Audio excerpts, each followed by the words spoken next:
Šta se u stvari desilo u pozadini simulacije koju smo izveli u prethodnoj epizodi? Prvo smo definisali promjenljivu, nazvali smo je R var i upisali je umjesto vrijednosti za otpornost, tako što smo desnim tasterom miša kliknuli na sam otpornik i ovdje gdje piše resistance unijeli taj naziv unutar vitičastih zagrada. Vitičaste zagrade su sastavni dio sintakse našeg simulatora, pa ih prosto stavite, a zatim je uslijedila ova direktiva, odnosno komanda našem simulatoru koja se naziva step, dakle korak, počinje sa tačka step, zatim slijedi ključna riječ param.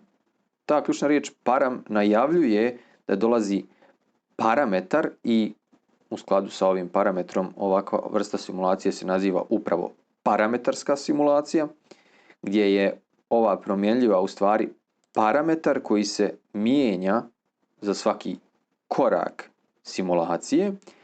Sad, kako se taj parametar mijenja? Definišemo dijelom komande koji dolazi nakon imena varijable.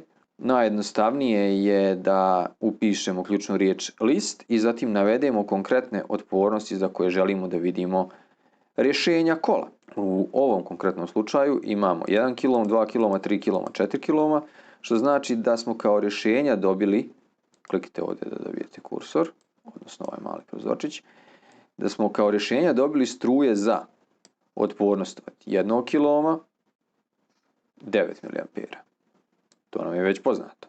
Zatim 4,5 mA za 2 kg, što je 2 puta manje od 9 mA, a s obzirom da je otpornost 2 puta veća, to je u potpunosti u skladu sa ovim zakonom. Zatim 3 kg, to nam daje 3 mA, 9 podijeljeno sa 3000, to je 0,03, dakle 3 mA, i konačno 9 podijeljeno sa 4000, odnosno 4 kg, to je 2,225 mA.